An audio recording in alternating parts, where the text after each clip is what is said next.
ang pag-update sa data medyo taas siya process, guys, since okay, update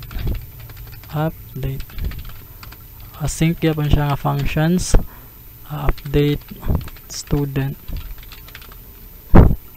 what yapon siya request o response, and then return lang siya og res.send updated. Okay nga na lang. Then pasa na to diri comma, and pasa na to diri na pod taas na kayo. Okay, comma,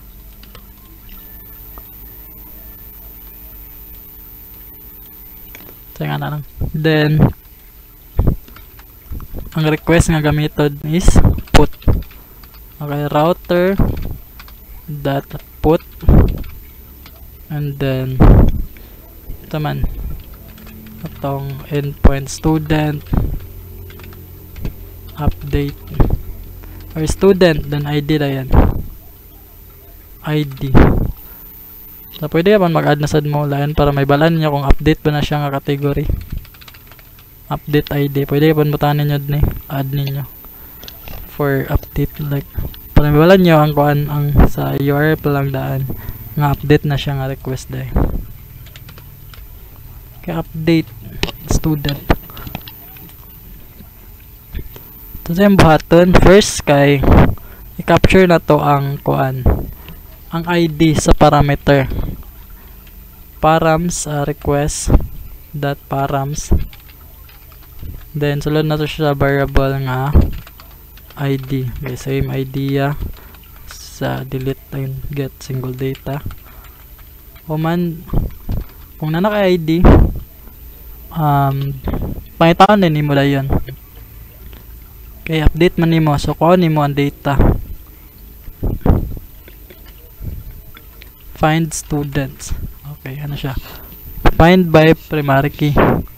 Okay, pag makita na nimo ang kuan, ang students, kailangan din nimo og new data. New data. So, asa na siya gikan? Gikan na siya sa client, sa body. Okay, remember, save na lang ni. Okay, mana ka siya localhost students, and then update, and then slash number 3, diba?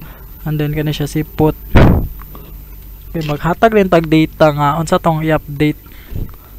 Okay, si first name taga na to siya og new name, si last name new last name, ana siya mo siya new data nga to yatag. Then i-capture na to ni siya using request that a body.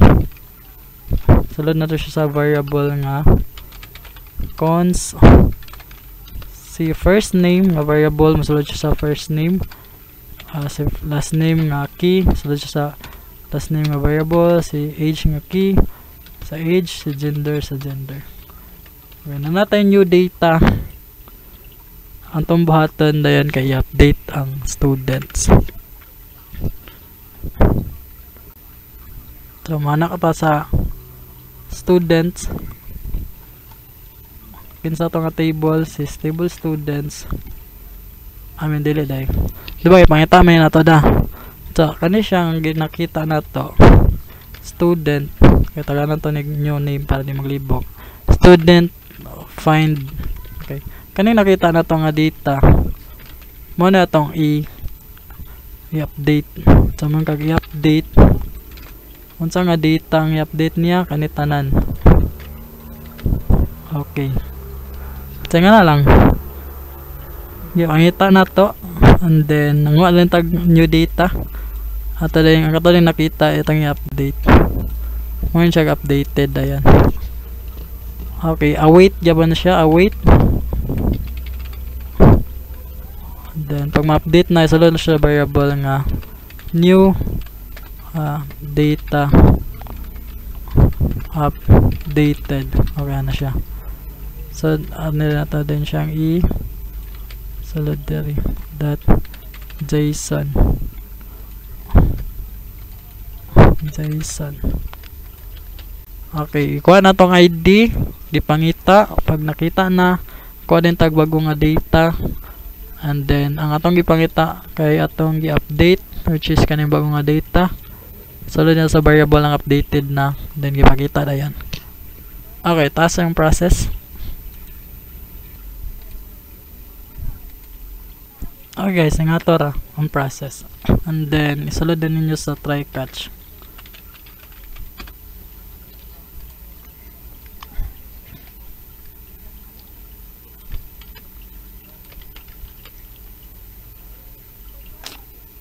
Okay, mara to. And nalanin mo i-CRUD operations na yan. And then for our next video is for authentications, registrations, login using cookies and GWT.